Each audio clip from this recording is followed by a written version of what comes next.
Halo teman-teman Sobat Indonesia Belajar. Kali ini channel Indonesia Belajar kedatangan tamu istimewa yaitu Imre Nagy. Mas Imre adalah seorang cloud engineer untuk GoPay atau yang sekarang berubah nama menjadi GoTo Financial. Nah, ini dia tamu istimewa kita. Mas Imre, kami persilahkan untuk memperkenalkan diri dan juga menyapa teman-teman Sobat Indonesia Belajar. Oke, terima kasih Pak Budi udah diundang ke sini. Halo semuanya teman-teman Indonesia Belajar. Jadi perkenalkan saya Imre, sekarang saya sebagai Cloud Platform Engineer di salah satu startup payment di Indonesia. Tadi udah disebut juga, dulu namanya GoPay, sekarang namanya jadi GoTo Finance. Dan ya, kira-kira itu aja. Oke. Oh ya teman-teman, Mas Imre juga termasuk praktisi IT yang senang banget berbagi nih. Salah satunya itu melalui sesi podcast dan juga channel YouTube-nya. Nanti kita akan bahas juga di penghujung sesi ini. Nah, dalam sesi ini Mas Imre sengaja diundang untuk kita ajak bincang-bincang seputar cloud engineering. Oh ya Mas Imre, untuk memulai sesi bincang-bincang kita, mungkin bisa dijelaskan terlebih dahulu nih, apa itu cloud engineering? Oke, jadi sebelum kita ngobrolin tentang cloud engineering, mungkin ada yang belum tahu juga cloud itu sebenarnya maksudnya apa. Jadi kita mungkin mulai dari cloud dulu, baru kemudian kita bahas tentang cloud engineering.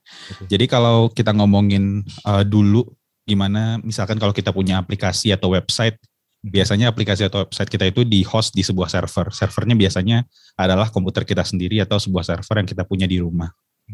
Nah, kemudian seiring dengan berjalannya waktu, kebutuhan komputasi atau kebutuhan server meningkat, jadinya orang tuh udah nggak bisa lagi nih punya server di rumah untuk menghandle load yang masuk ke website mereka.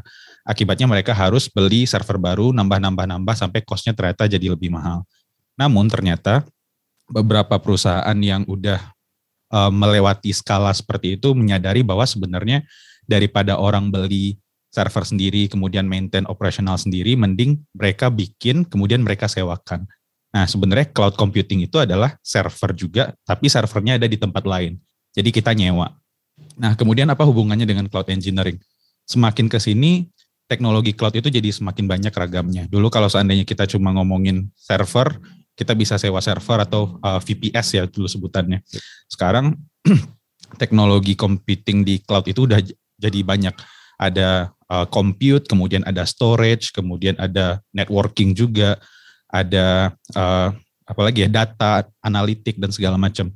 Nah, cloud engineering itu sendiri adalah salah satu profesi yang menurut saya itu bagaimana caranya dia bisa mengintegrasikan sistem-sistem tadi supaya sistem tersebut bisa dipakai untuk kebutuhan aplikasi tertentu.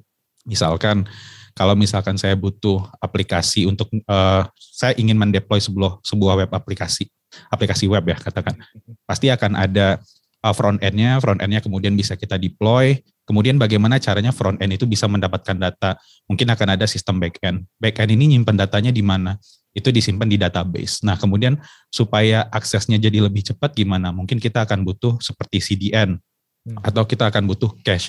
Nah semua itu sekarang udah ada solusinya di cloud. Nah tugas cloud engineer itu adalah mengintegrasikan semua itu supaya aplikasi yang kita develop, aplikasi yang kita coding itu bisa dipakai oleh user kita. Kira-kira kayak gitu Pak Budi. Oke. Wah, sebenarnya tasnya juga lumayan kompleks ya di sini ya. Oke. Toolsnya ada banyak. Ada banyak ya toolsnya ya. Oke. Betul. Oke, nah mungkin bisa juga nih diceritakan awal mula Mas Imre berkenalan dengan bidang cloud engineering ini sampai akhirnya in love dan memutuskan untuk terjun nih secara profesional.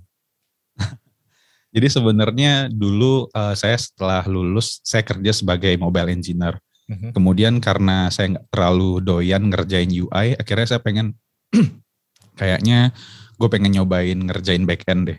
Dan waktu itu ketika mempelajari back-end pertama kali, yang ingin dipelajari adalah tentang data processing.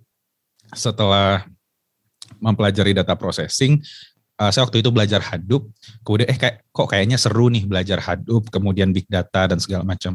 Akhirnya kebetulan waktu itu saya juga lagi persiapan S2, dan ketika S2 ada program yang waktu itu track spesialisasinya itu adalah cloud computing. Jadi waktu itu saya ngambil cloud computing, dan di sana ada satu mata kuliah yang menurut saya menarik banget. Mata kuliahnya berat banget.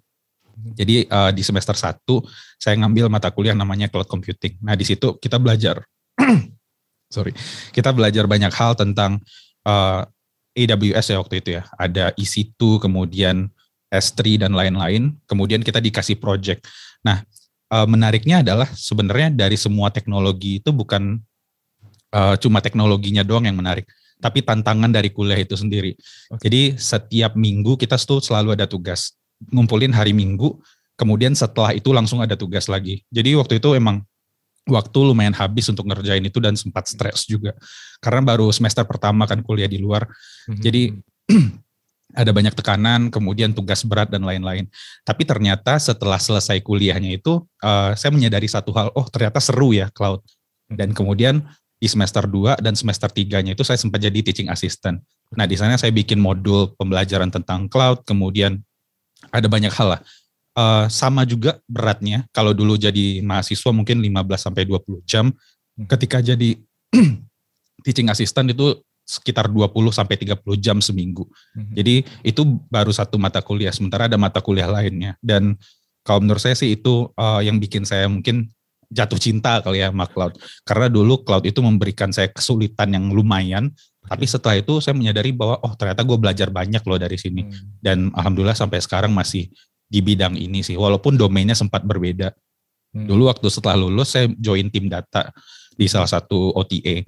Kemudian saya sempat bikin startup dan sekarang saya jadi cloud platform engineer, tapi semuanya itu sebenarnya fondasinya adalah cloud computing itu sendiri, walaupun domainnya beda-beda. Oke. Wah ini menarik ya, ternyata perkenalannya justru sewaktu S2 ya, sewaktu studi master ya, interesting banget nih. Oke. Dan nanti kita juga akan bahas nih mengenai studi S2-nya Mas Imre nih, karena kebetulan Mas Imre ini studi di salah satu top university in the world nih. Nanti kita akan bahas. Oke. Nah, kalau nggak keberatan nih, mungkin bisa juga diceritakan ke teman-teman di sini beberapa cloud engineering project yang memiliki kesan tersendiri nih bagi dirimu. Oh ya, jadi kayaknya kalau ditanya project tuh akan yang saya bahas tuh akan project dari S2 waktu itu ya. Oke. Jadi di mata kuliah cloud computing itu kan tiap minggu ada project. Jadi ada satu project kita disuruh bikin distributed key value storage. Jadi kita bikin database tapi database-nya itu terdistribusi lah. Itu pertama kali saya belajar tentang concurrency dan segala macam. Dan waktu itu pelajarannya banyak, yang saya pelajari banyak, tapi sayangnya waktu itu saya nggak berhasil, saya gagal waktu itu mendapatkan full score. Karena emang kesulitan dari konsep concurrency dan segala macam. Kemudian waktu itu lumayan terpukul juga ya, karena pertama kali tuh dapat nilai kok kayaknya jelek banget kayak gitu. Jadi itu salah satu project yang sebenarnya memacu saya juga untuk belajar.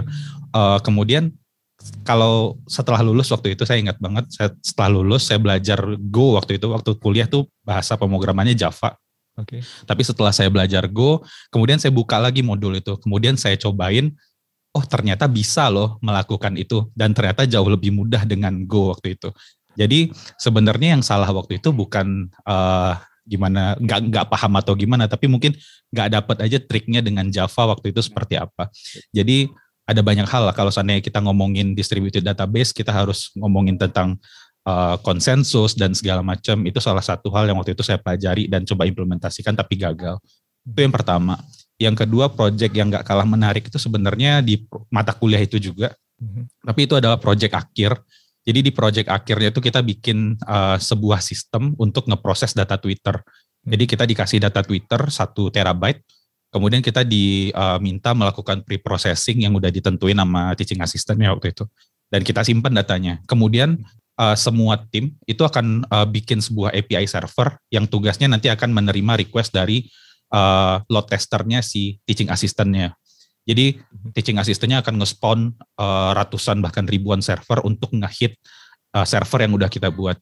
Nah di sana itu pertama kali saya mengalami yang namanya stress test. Jadi stress test itu dalam artian emang gimana caranya kita bisa bikin sistem yang bisa menghandle ribuan request per second yang seperti itu. Jadi waktu itu juga nggak berhasil banget sih, gagal juga sebenarnya karena peringkatnya nggak di atas-atas tapi lumayan di tengah-tengah lah. Dan tapi pembelajarannya sih yang nggak bisa dilupakan karena apa ya, belajar banyak hal, belajar tentang gimana caranya ngeoptimasi, kemudian gimana caranya bikin improvement. Kita udah tahu nih tim lain tuh kayak gini. apa yang bisa kita lakukan untuk nge-improve. Kemudian kita bisa tanya-tanya juga sama orang, belajar dari tim lain juga, dan saling share, dan kemudian kita bisa improve. Dan perjalanannya sih yang menarik, walaupun kalau menurut saya hasilnya tidak memuaskan ya. Tapi di sana di proses itu saya belajar banyak. Kira-kira 2 itu sih. Oke. Nah ini interesting banget ya, terutama sekali ini ngebahas tentang concurrency di Java ya. Kayaknya memang kalau dulu-dulu tuh semua textbook tuh kalau ngomongin concurrency mesti based on Java ya. Dan ya itu susah banget sih. It's very hard itu ya. Oke. Tapi ada teman saya yang waktu itu bisa, dan dia emang pinter banget sih. Dia akhirnya kerja di Facebook.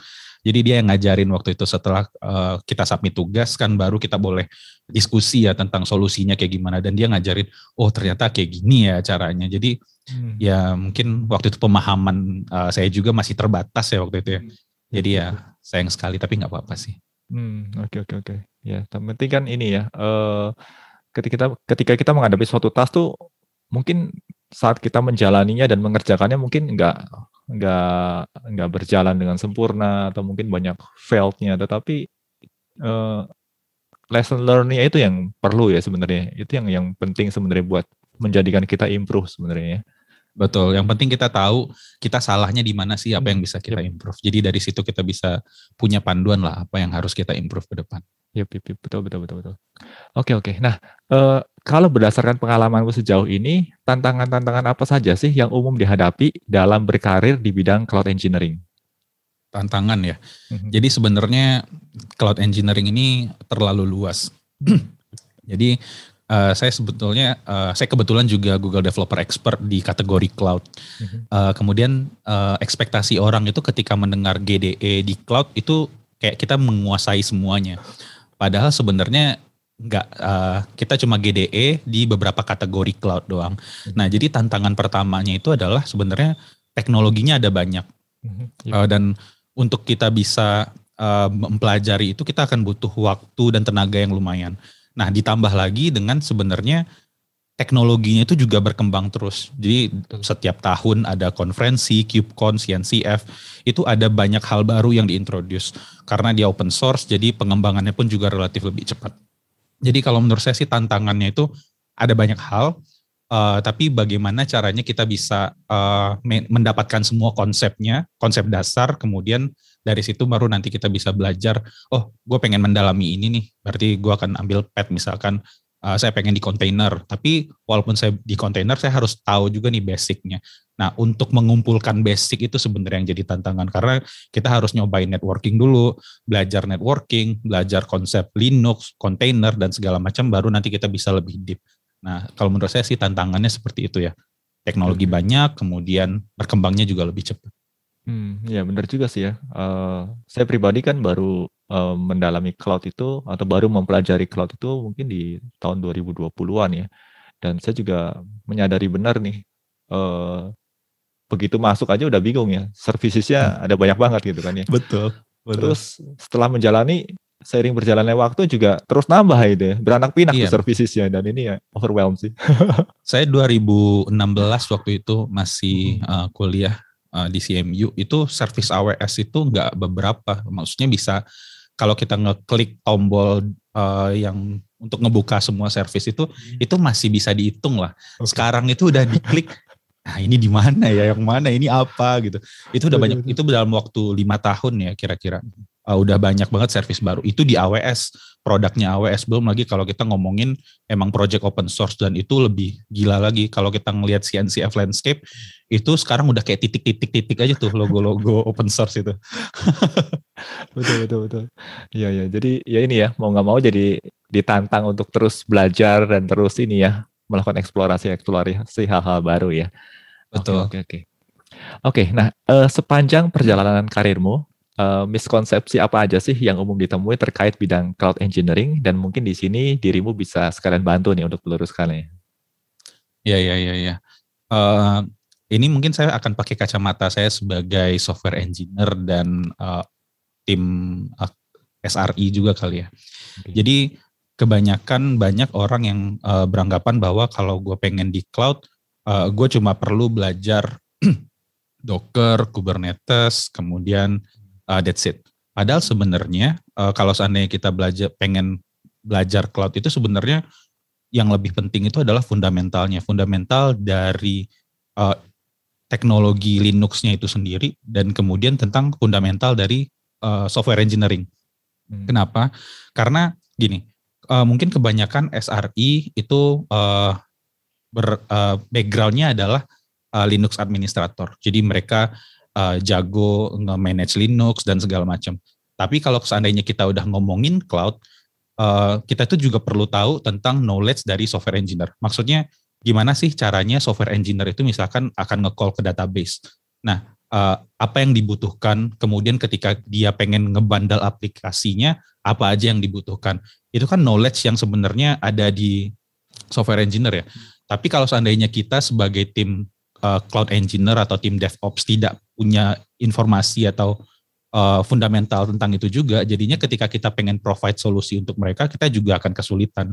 Makanya kalau menurut saya, sebaiknya tim SRE atau DevOps itu sebenarnya sebaiknya juga punya background developer, supaya bisa membantu developer untuk bisa ngedeploy aplikasi mereka. Jadi kita tahu cara kerja developer, oke, gue akan bantu lu dengan cara seperti ini supaya masalah lu nggak jadi hilang dan lu bisa ngedeploy aplikasi lu dengan lancar.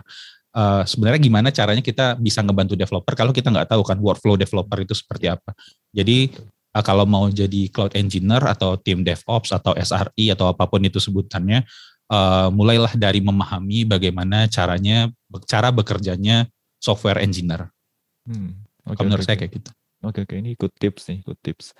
Oke, dan tadi juga sempat disinggung ya bahwa pengetahuan tentang Linux itu sebenarnya punya kontribusi yang cukup besar juga ya untuk bidang software engineering ini. Nah, ini kebetulan di channel Indonesia Belajar ini audiensnya nih banyak juga nih yang tertarik dengan Linux dan dunia open source nih. Mungkin Mas Imre bisa share juga nih terkait seberapa besar sih atau seberapa signifikan sih familiarity dengan Linux dan open source ini dalam menunjang karir di bidang cloud engineering. Ya, kalau boleh jujur sebenarnya saya bukan orang yang terlalu dalam di Linux ya. Tapi kalau menurut saya yang saya amati lah, teman-teman di kantor itu kebetulan emang orang-orang yang fundamental Linux-nya kuat banget. Dan ketika menghadapi permasalahan, yang saya amati adalah mereka bisa mendiscover masalahnya itu dengan menggunakan knowledge mereka tentang Linux.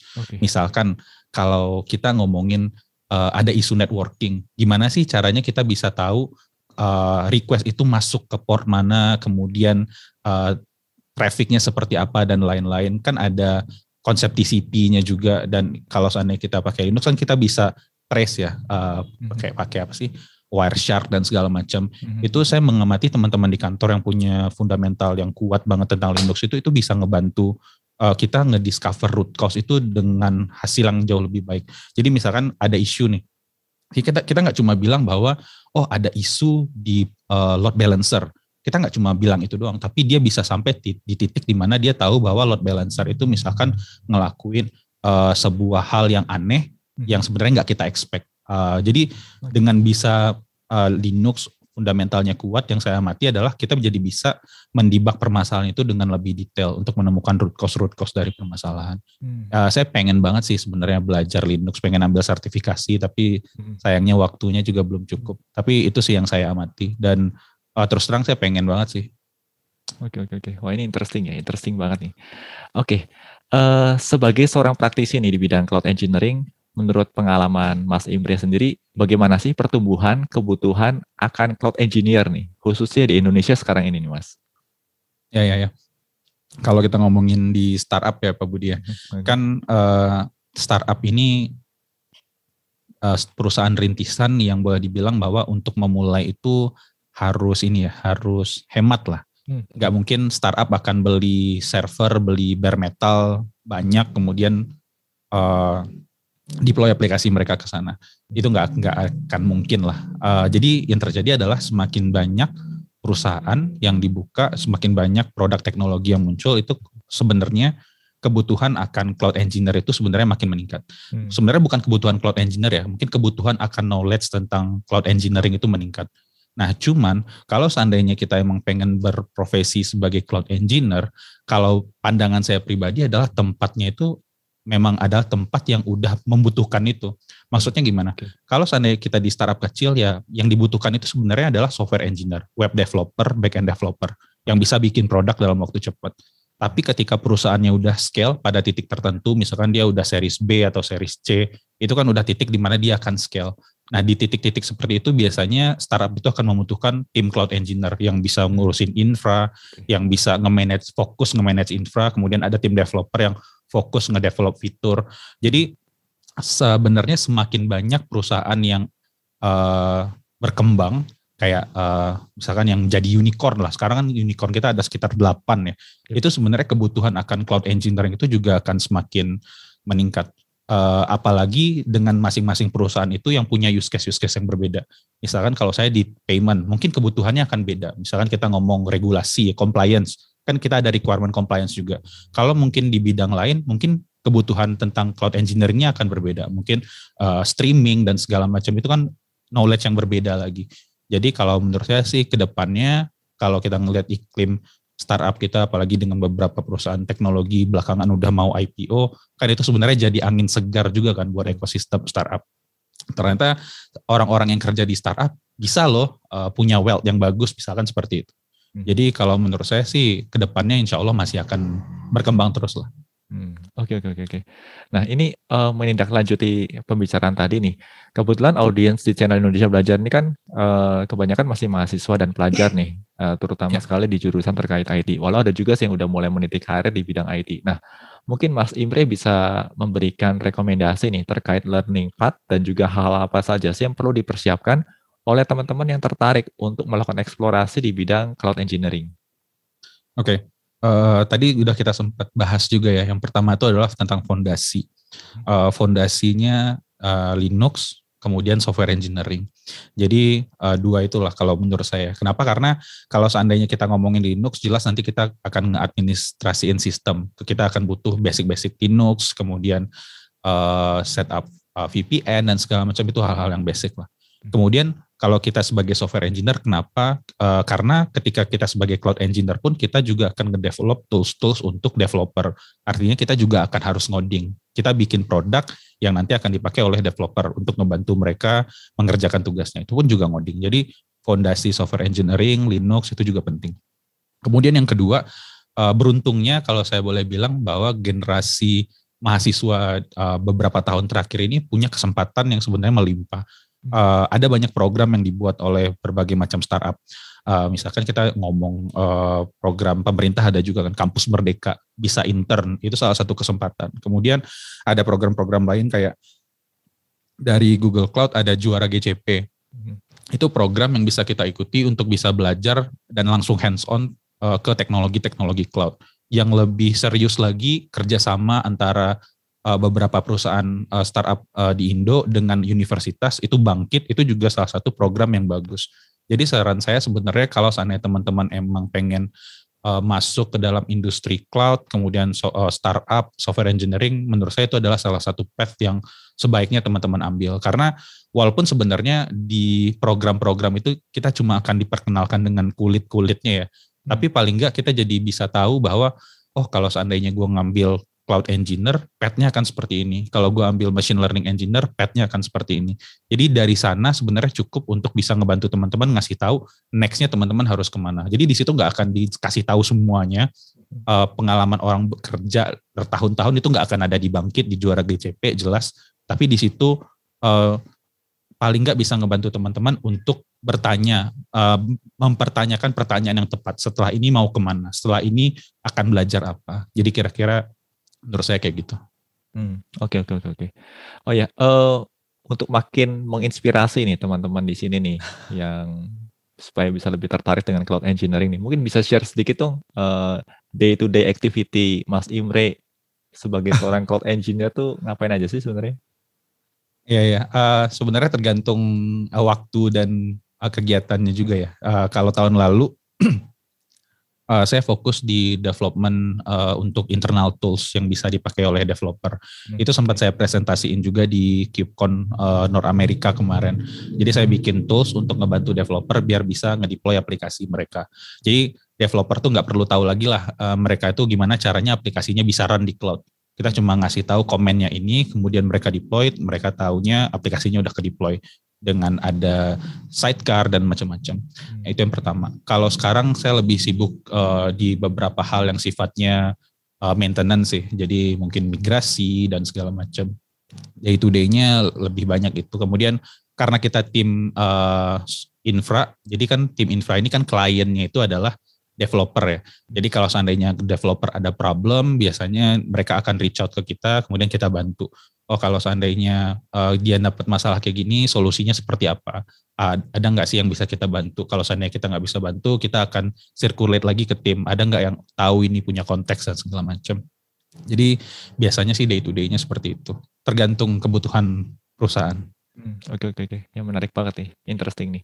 Oke, nah bidang cloud engineering ini sendiri kan bisa dibilang sebagai bidang yang sangat dinamis sekali ya.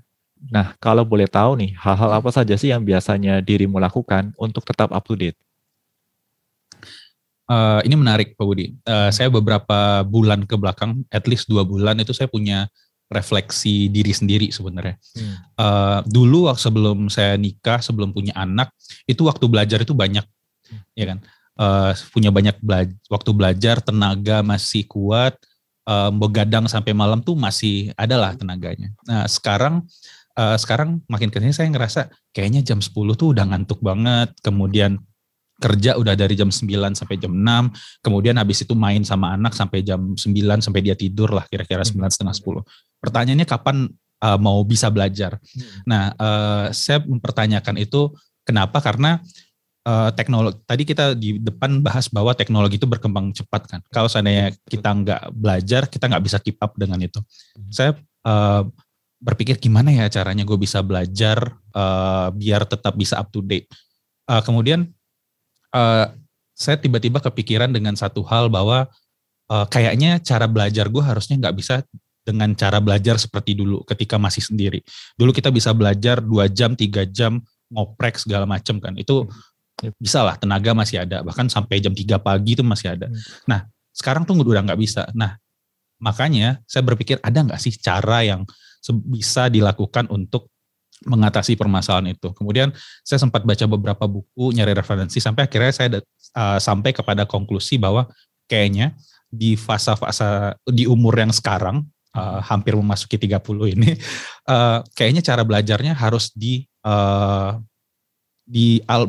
gimana ya, kita harus buat waktu untuk belajar. Jadi misalkan saya komitmen untuk sehari saya akan baca atau belajar paling nggak 30 menit. Jadi saya nggak akan nyari waktu kapan ya saya bisa belajar. Kalau dulu kan kita kapan ya bisa belajar, ya udah tengah malam deh. Kalau sekarang tuh nggak bisa. Jadinya saya akan alokasiin, pagi ini gue akan baca tentang front end 30 menit, kemudian 30 menit kemudian gue akan belajar tentang teknologi cloud.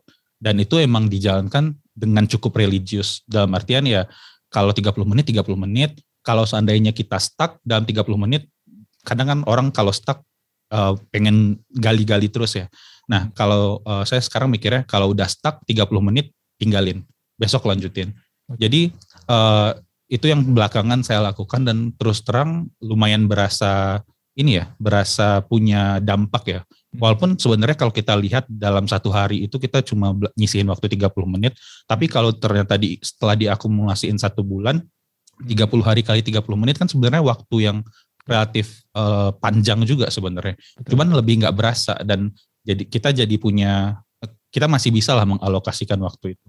Jadi kalau menurut saya sebenarnya daripada kita terjebak dalam waktu belajar yang cukup lama, mending untuk bisa belajar efektif, untuk bisa paham, kemudian untuk bisa melakukan hal yang lain juga, ya kita harus membuat waktu untuk belajar itu, yaitu ya dengan cara membatasi waktu itu 30 menit, habis itu udah kita pergi ke rutinitas yang lain. Kalau menurut saya sih kayak gitu. Jadi biasanya 30 menit saya belajar, hari ini saya 30 menit saya belajar front end. 30 menit besoknya saya belajar tentang GCP, 30 menit besoknya saya belajar tentang AWS. Biasanya kayak gitu sih. Jadi dan kemudian di akhir saya punya sebuah catatan. Jadi setiap saya belajar 30 menit, saya akan mark di Google Sheet saya. Hari ini belajar ini saya mark silang. Nanti saya count di akhir bulan itu berapa kali sih saya belajar itu. Jadi di sana saya jadi bisa tahu, ternyata waktu yang gue spend untuk belajar itu bulan ini segini. Dan itu yang sebenarnya jadi motivasi untuk tetap belajar terus sih. Dan itu menurut saya sejauh ini membantu banget. Ya. Ini very interesting ya, karena kita juga harus keep track ya terkait progres pengembangan diri kita sendiri ya. Karena kalau enggak juga bisa lose. Tapi juga kita juga punya constraint ya tadi terkait usia, kesibukan dengan keluarga, dan ini makin bertambah usia nih constraint-nya makin kompleks nih ternyata ya. Iya. Ya, Sebenarnya diuntungkan juga sih dengan situasi sekarang karena kita pandemi, kita di rumah ya. Jadinya waktu commute yang 2 jam, 4 jam sehari itu bisa dialokasikan ke hal yang lain. Nah, saya beruntungnya sekarang merasakan itu sih. Kalau seandainya udah balik ke kantor, harus melewati macetnya tendean, nah itu udah gak kebayang lagi. Tendean itu pergi aja bisa 2 jam sendiri. Jadi kayak, wow 2 jam itu gue bisa belajar banyak gitu loh. Tapi ya kayak gitu lah. Betul. Ya, ini very interesting banget nih. Dan ya ini juga harapannya bisa jadi motivasi juga nih buat teman-teman yang masih single, yang masih mahasiswa, ya energi masih energi levelnya masih tinggi, waktu masih berlimpah gitu kan ya. Jadi ya manfaatkan sebaik-baiknya karena itu nggak akan privilege itu nggak akan teman-teman miliki selamanya gitu kan. Jadi ada momen-momen di mana teman-teman akan lose itu. Gitu. Kadang saya kangen sih jadi mahasiswa lagi. Cuman kayaknya kalau saya daftar jadi mahasiswa lagi tenaganya nggak akan sama kayak dulu. Betul. Iya sih betul banget ini. Ya dulu masih kuat ya lemburan. Saya masih ingat sih dulu tuh jam bahkan 2 sampai pagi, jam tidur. 3 pagi. Betul, sampai nggak tidur pun masih kuat ya. Sekarang tidur di bawah 5 jam udah pusing kepalanya. Bangun pagi kok badan sakit-sakit gitu. Aduh, sesuatu hal yang memang unavoidable ini ya. Oke. Iya betul. Tapi tadi menarik nih ya, mendisiplinkan melakukan sesuatu dalam durasi mungkin yang pendek-pendek dan kecil-kecil ini mengingatkan saya ke Atomic Habit ya sebenarnya. Iya betul. Saya sebenarnya terinspirasi dari buku itu. Betul. Itu buku yang menarik banget itu. Oke. Yeah. Nah, buat teman-teman yang belum pernah baca bukunya, ya, saya highly recommend banget nih untuk baca buku Atomic Habit. Sebenarnya saya tahu buku Atomic Habit itu dari tweetnya Mas Iqbal. Jadi dia sempat nge-tweet itu, terus saya jadi penasaran. Akhirnya saya mulai baca bukunya dan memang bagus banget itu bukunya. Memang bagus banget itu. Banyak cara yang sebenarnya nggak pernah kita pikirin kayak habit stacking, kemudian gimana cara kita ngemotivasi dengan ngasih punishment. Itu sebenarnya hal-hal yang kayak sebenarnya sepele tapi nggak pernah kita lakuin aja. Jadi ya emang bagus banget sih bukunya. Betul. Dan itu pendekatan yang cukup kreatif ya dalam membentuk new habit ya kalau menurut saya. Very interesting. Oke. Nah, berbicara mengenai academic qualification nih, dirimu juga pernah menyelesaikan studi di CMU atau Carnegie Mellon University dan ini termasuk top university secara global. Kalau tidak berkeberatan, mungkin dirimu bisa sedikit berbagi nih mengenai pengalamanmu selama studi di CMU dan mungkin bisa highlight juga terkait perbedaan kultur studi di sana bila dibandingkan dengan kultur studi di Indonesia. Oke. Saya dulu S1 di Elektro ITB. Saya masih ingat dulu ketika saya masih S1, malamnya itu saya bisa ikut kegiatan unit. Saya ikut kegiatan unit daerah, budaya daerah, dan malam kita latihan musik, kemudian habis itu sampai jam 3 pagi bisa kayak gitu. Tapi itu artinya sebenarnya ketika kuliah S1 tuh saya punya banyak waktu luang. Saya punya banyak waktu luang untuk ikut kegiatan unit, kegiatan robotik juga waktu itu, bisa pergi main-main juga sama teman-teman ke BIP dan segala macam waktu itu. Nah tapi ketika S2 terus terang saya agak shock karena tugas itu datangnya bertubi-tubi. Dulu waktu di elektro dosen ngasih tugas, kemudian 1 minggu nggak ada tugas. Habis itu ada tugas lagi, habis itu nggak ada tugas lagi. Nah ketika di CMU itu entah kenapa dosennya itu semuanya tugas, selesai deadline langsung tugas lagi. Jadi kita nggak dikasih nafas, waktu untuk bernafas kayak pengen chill gitu, itu nggak bisa. Jadi itu salah satu kultur yang saya amati banget ya. Yang kedua adalah tentang partisipasi. Jadi kalau seandainya di kampus itu di-encourage banget untuk di kelas itu berpartisipasi, untuk ngomong, kemudian untuk berpendapat, untuk ngasih presentasi atau untuk ngasih maju lah, memberikan sesuatu. Kemudian ada berbagai macam kegiatan juga yang sebenarnya menuntut kita untuk partisipatif.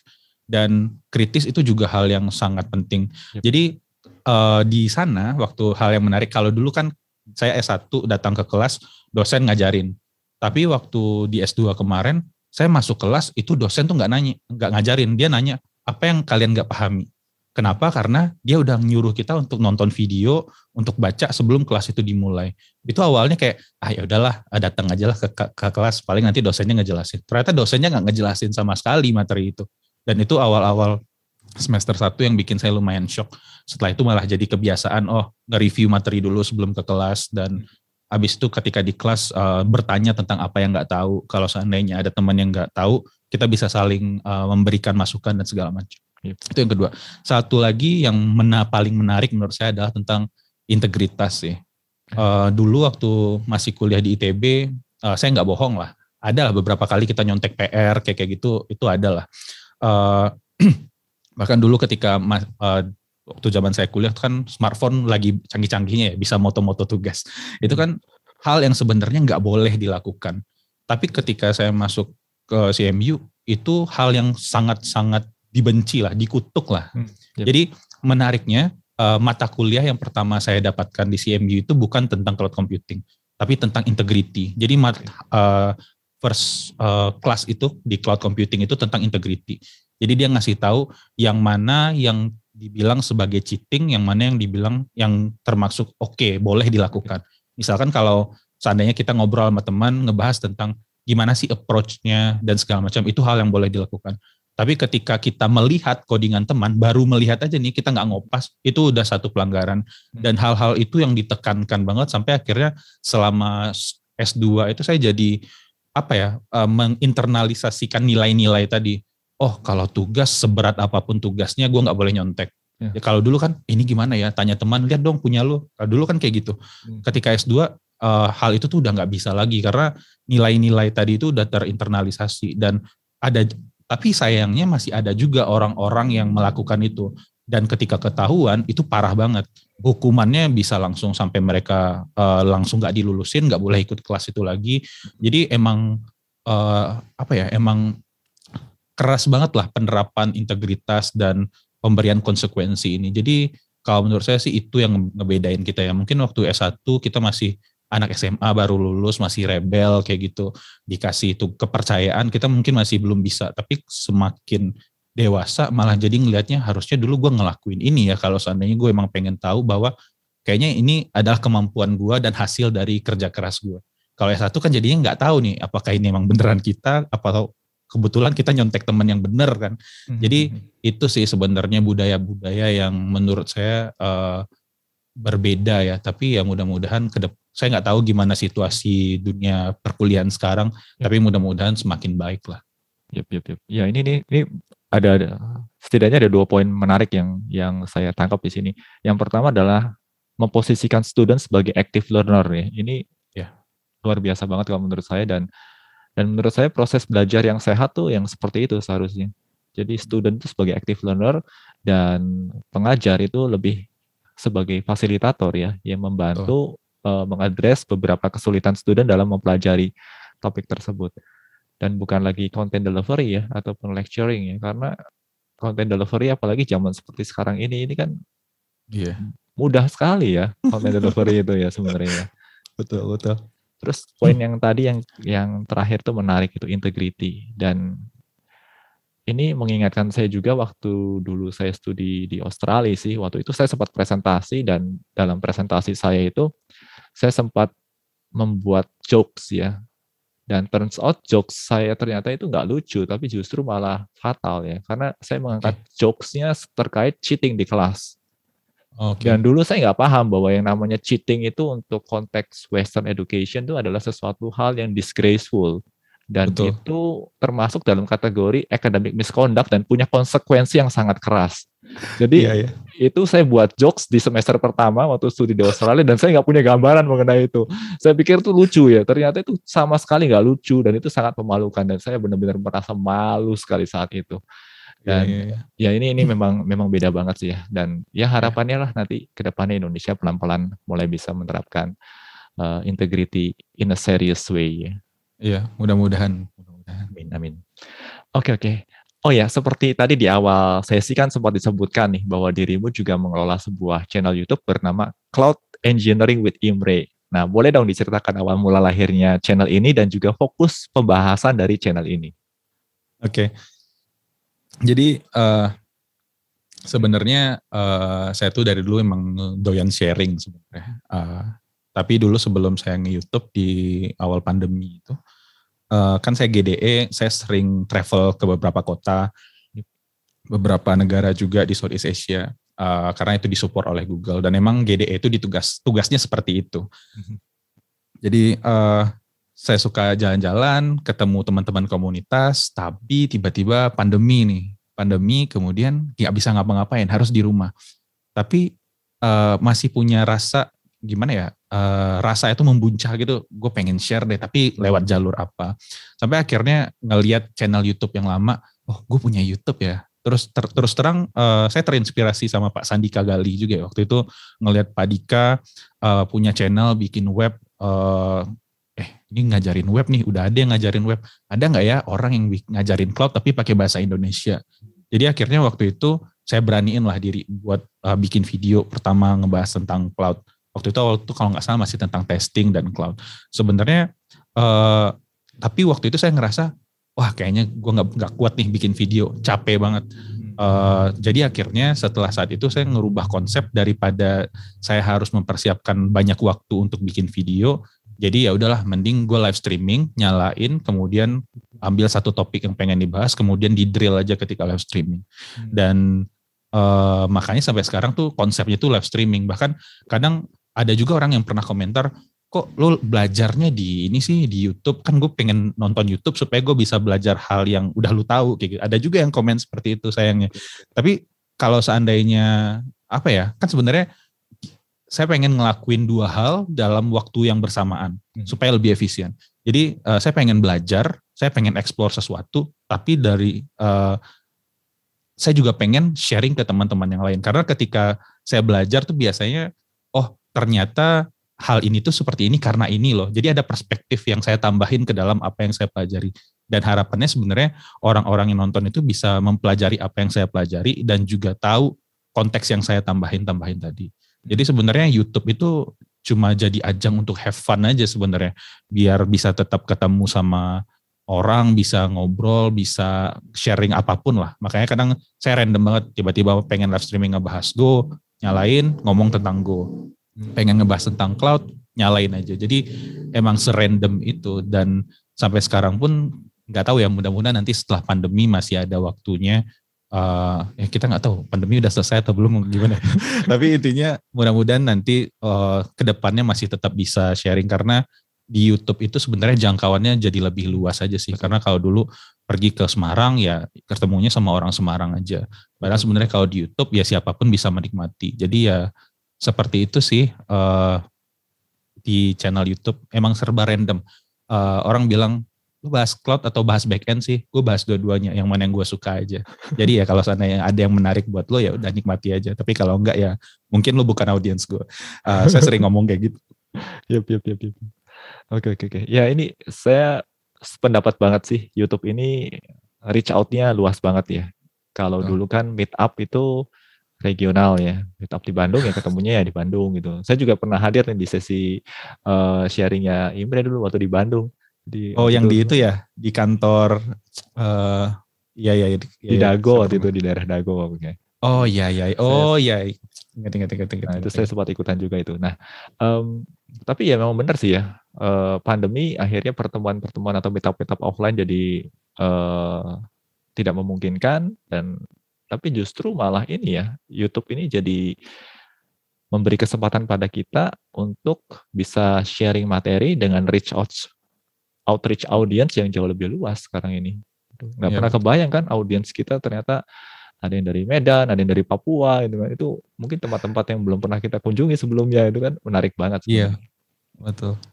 Jadi ya saya pribadi sih berharap nih supaya nanti channelnya Mas Imre ini terus berjalan nih. Amin, mudah-mudahan. Karena bakal banyak bermanfaat banget nantinya buat teman-teman di daerah-daerah ya, terutama sekali yang memang akses untuk mendapatkan materi-materi terkait teknologi itu bisa jadi cukup sulit gitu. Iya. orang sering nanya, kenapa sih lo bikin materi tentang cloud kemudian bahasa Indonesia, jadinya kan audiens lo kecil ya, katanya kayak gitu. Nah sebenarnya kalau gue bikin materi bahasa Inggris buat apa? Udah banyak materi bahasa Inggris. Makanya saya lebih suka bikin materi itu bahasa Indonesia, karena sebenarnya emang dari awal itu tujuannya emang pengen gimana orang Indonesia itu bisa tahu teknologi cloud seperti apa. Kalau kita udah tahu lah bahwa kemampuan berbahasa Inggris orang Indonesia rata-ratanya nggak bagus-bagus banget kan sebenarnya. Orang-orang di daerah mungkin belum tentu sefasih itu untuk memahami bahasa Inggris. Sementara targetnya tuh supaya kita bisa memeratakan pengetahuan itu ya dengan bahasa utama dulu aja. Jadi ya udah, saya pikir waktu itu ya udahlah bahasa Indonesia aja, karena emang tujuannya untuk ngebangun orang Indonesia juga, buat ngasih tahu ini ada cloud loh, lo bisa belajar tentang cloud. Dan dari sini ya baru biasanya yang saya lakukan, saya selalu mengkampanyekan ini di YouTube gue bahasa Indonesia, tapi kalau lo mau detail lagi belajar tentang teknologi, lo harus belajar bahasa Inggris. Tapi paling nggak mereka udah dapat dulu nih, oh ada lo orang ngebahas bahasa Indonesia, setelah itu baru mungkin mereka jadi termotivasi buat bahasa Inggris. Betul. Saya sependapat banget nih, karena dalam mempelajari hal baru ya, atau memasuki area yang baru, itu yang paling sulit tuh justru memulainya, ya, mulai memasukinya itu, dan ya itu, dengan makin banyaknya materi-materi dalam bahasa Indonesia, saya rasa ini kan sangat-sangat membantu sekali nih buat teman-teman yang baru mau mulai melangkah gitu. Dan ya ini buat teman-teman juga nanti yang tertarik nih, teman-teman bisa subscribe dan mengikuti materi-materi seputar cloud yang dibawakan oleh Mas Imre melalui channel YouTube-nya. Nanti linknya juga akan saya sertakan pada deskripsi video gitu. Nah, yang menarik lagi dari Mas Imre adalah selain channel YouTube, ya, Mas Imre juga mengelola sebuah podcast yang menurut saya keren banget, ya. Nama podcastnya adalah Ngobrolin Startup dan Teknologi. Nah, ini seru banget nih podcast yang satu ini nih. Mungkin bisa juga nih diceritakan nih awal mula lahirnya podcast ini dan apa sih fokus pembahasan dari podcast ini? Kalau boleh terus terang, saya bukan tipikal orang yang suka dengerin podcast, Pak Budi. Tapi waktu itu saya pernah lihat ini apa sih podcast, kok kayaknya seru gitu. Tapi saya nggak pernah dengerin juga. Saya tahu itu cuma audio doang. Kemudian saya pikir kayaknya gue pengen bahas tentang startup deh kayak gitu. Kemudian setelah itu yang saya lakukan adalah saya ngeberaniin beli mic yang harganya lumayan waktu itu. Masih ada mic-nya sampai sekarang. Harganya itu sekitar 2 juta. Biar saya punya rasa berdosa kalau saya nggak pakai mic itu. Jadi saya beli, kemudian saya nggak tahu apa-apa. Saya rekam episode pertama. Episode pertama itu tentang web versus mobile app. Kan orang banyak dulu mikir ya, kita bikin mobile app aja lah. Padahal sebenarnya cara berpikirnya kan harusnya nggak seperti itu ya. Nah, saya mencoba meluruskan hal itu dengan itu episode paling pertama. Dan sebenarnya alasan kedua adalah saya pengen saya punya kekhawatiran sebenarnya waktu itu ketika awal podcast itu saya sering dibilang bahwa Imre ini kalau ngomong logat Padangnya kental banget. Jadi yang saya lakukan adalah saya pengen menghilangkan ketakutan itu. Jadi kalau seandainya gue bisa bikin podcast dan gue bisa mendengarkan suara gue sendiri, artinya gue nggak khawatir lagi dengan logat itu. Nah itu tuh sebenarnya 2 hal itu tadi, menghilangkan ketakutan, dan yang tadi yang pertama itu tentang apa ya tadi? Tentang itulah. Terus kemudian coba cari-cari topik apa ya, topik yang gue bisa omongin, orang bisa percaya dan dekat. Nah kemudian nyampelah topiknya tentang startup, karena waktu itu baru pulang dari S2 kerja masih di startup lah ya hitungannya ya. Dan mikir kalau di startup pengen bahas apa, pengen bahasnya itu teknologi. Oh ya udah deh, namanya Ngobrolin Startup dan Teknologi. Tapi nggak tahu, karena nggak pernah riset dan segala macam. Itu waktu itu ngasih Ngobrolin Startup dan Teknologi itu tanpa tahu ternyata ada podcast lain yang namanya Ngobrolin Startup. Jadi saya nggak tahu, dan saking ya udahlah gue bikin aja lah, pokoknya hantam aja. Kemudian bikin rilis episode 1 dan ternyata orang suka. Bagus. Kemudian nah ternyata dari sana saya dapat pembelajaran bahwa oh kayaknya orang tuh gak peduli dengan logat Padang gue yang lumayan kental waktu itu. Jadi akhirnya saya putuskan ya udah deh coba bikin episode kedua. Episode kedua undanglah teman-teman dekat. Karena kan ya gak mungkin dong langsung undang CTO-nya apa gitu kan. Karena siapa lu, mungkin dia mikir kayak gitu. Jadi mulailah dari teman-teman dekat, dan alhamdulillah teman-teman itu yang diajak itu suportif semua. Jadi dia mau ngobrol, ngajakin diskusi dan segala macam itu dengan bermodal satu mic itu doang waktu itu. Dan akhirnya sampai sekarang lah, dulu tuh kan nggak jelas ya jadwalnya. Dulu mungkin bikin episode, kemudian bulan depan baru bikin lagi. Mungkin pernah 1 bulan itu 4 kali, pernah juga nggak sama sekali. Kemudian mulai 2020 apa 2021 ya. Pokoknya tahun-tahun itu sejak pandemi itu saya mikir kayaknya kalau gue emang pengen nyeriusin ini mungkin lebih konsisten aja. Jadi waktu itu punya niatnya 1 bulan tuh 2 episode, paling nggak 2 episode. Kayaknya itu baru kejadian di tahun lalu deh. Sebelumnya itu masih paling nggak 1 episode. Kemudian udah berhasil paling nggak 1 episode tiap bulan, baru dinaikin targetnya. Dan sebenarnya itu jadi ajang untuk ngobrol sama orang juga. Setelah orang tahu ada podcast ngobrolin startup dan teknologi tuh ngajak orang ngobrol tuh jadi lebih enak. Ngobrol yuk di podcast gue kayak gitu. Jadi kayak daripada tiba-tiba ngobrol yuk kayak gitu kan agak aneh ya sebenarnya Pak Budi ya. Nah makanya sebenarnya podcast itu ngebantu untuk itu juga sih, memperbanyak teman, kemudian jadi kesempatan buat belajar juga. Karena saya mikirnya gimana caranya saya bisa belajar, bisa ngobrol sama orang-orang yang selama ini saya liatin doang dari jarak jauh, tapi pengen belajar nih dari dia. Nah, dan alhamdulillah podcast ini jadi salah satu jalannya lah. Selain teknologi itu ngebahas marketing juga, ngebahas funding, tapi yang paling sering tuh emang ngebahas tentang people, produk, dan teknologi. Yup. Ya ini menarik banget ya. Tadi yang disampaikan oleh Mas Imre juga itu menurut saya menarik ya, karena memang ini ya, saya juga merasakan bahwa podcast ini jadi media ya buat saya pribadi untuk reach out orang akhirnya. Karena kalau nggak ada podcast, nggak ada alasan untuk ngobrol dengan orang tertentu. Ini benar banget ini benar banget. Iya. Ya karena aneh aja kan tiba-tiba kenalin, saya Imre, mau dong ngobrol-ngobrol lah. Ngapain ngobrolin apa kayak gitu loh. Tapi kalau ini kenalin gue Imre, gue punya podcast, habis itu gini. Oh ya boleh deh kayak gitu. Itu emang works banget sih so far tuh ngajakin orang-orang tuh alhamdulillah. Betul. Ya jadi ada alasan ya untuk ngajak ngobrol sebenarnya ya. Betul banget ini. Jadi punya alasan untuk mencuri ilmu lah sebenarnya. Betul. Oke. Oh ya teman-teman, podcastnya yang dikelola oleh Mas Imre ini yang ngobrolin startup dan teknologi ini termasuk salah satu podcast yang bisa saya rekomendasikan. Saya pribadi juga sering banget ngikutin beberapa episodenya, menarik banget obrolannya, seru ya. Dan buat teman-teman yang tertarik nanti saya juga akan sertakan linknya pada deskripsi video. Jadi teman-teman juga bisa mengikutinya. Wah, oke. Ini seru banget nih sesi bincang-bincang kita kali ini. Untuk Mas Imre, mungkin kalau ada closing statement yang mau disampaikan ke teman-teman Sobat Indonesia Belajar, kami persilahkan. Closing statement ya, saya belum nyiapin sih sebenarnya. Tapi kalau dari saya sebenarnya apapun yang teman-teman lakukan, itu sebenarnya selalu mulai dengan hal yang sifatnya fundamental. Pahami fundamentalnya, kemudian setelah pahami fundamentalnya itu selalu biasakan untuk bertanya. Kan makanya ada kayak konsep-konsep kayak first principle dan segala macam. Itu kan sebenarnya konsep-konsep yang dipakai untuk meminta kita untuk mempertanyakan apakah yang mau kita lakukan ini benar atau enggak kayak gitu. Jadi begitu juga dengan belajar. Ketika kita belajar, kita ngikutin tutorial atau kita baca buku, yang enggak kalah penting itu adalah tentang bagaimana caranya kita bisa bertanya dan mengkritisi apa yang ada di buku tersebut. Tujuannya bukan untuk mencari kelemahan buku tadi ya, tapi lebih ke tentang bagaimana caranya dengan bertanya tadi kita bisa jadi explore tempat-tempat lain. Jadi kalau kita bertanya, setelah gue belajar ini, gue pengen belajar ini. Tadi kenapa ya ini website tadi kalau seandainya di scroll, misalkan dia smooth scrollingnya misalkan kayak gitu. Jadi kita malah jadi mencari tahu tentang gimana caranya bikin website biar bisa smooth scrolling misalkan kayak gitu. Itu contoh sederhana. Jadi di back end pun seperti itu. Kenapa database ini bisa lebih cepat daripada database lain?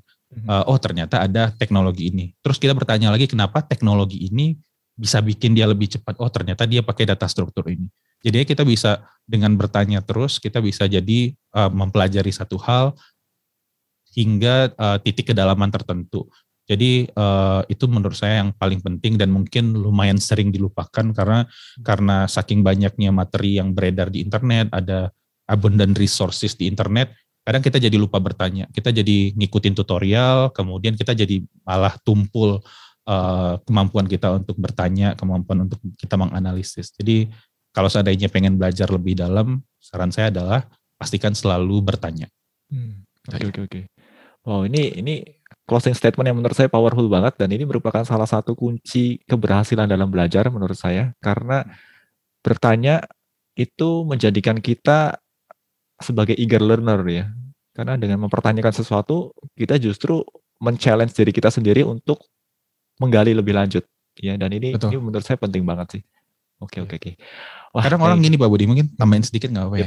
Kadang orang kan ya gimana ya, kita budaya buruk di orang Indonesia ini mungkin ada juga ya, kayak suka mencemooh kayak gitu ya. Jadi orang kadang takut bertanya karena pada akhirnya dia takut dicemooh. Padahal sebenarnya ya udah tanyain aja sih.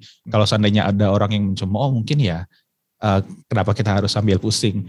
Jadi nggak usah khawatir. Jadi sebenarnya ada orang bilang nggak ada pertanyaan yang bodoh, nggak ada pertanyaan yang nggak tepat. Menurut saya sih, saya nggak pernah memikirkan itu. Kalau saya punya pertanyaan, saya tanyain aja. Kalau seandainya ada yang bisa jawab, dia akan jawab. Tapi kalau seandainya dia nggak bisa jawab, ya dia biasanya akan ngasih tahu kita, lu bisa cari di Google misalkan. Kalau dia bilang kayak gitu, berarti dia udah yakin lah ya ada jawabannya di Google. Kemudian barulah kita tanyakan ke Google. Lagi-lagi kita juga bertanya. Jadi never stop questioning sih. Betul. Iya, ini saya jadi ingat dengan statement dari profesor saya dulu waktu di Australia.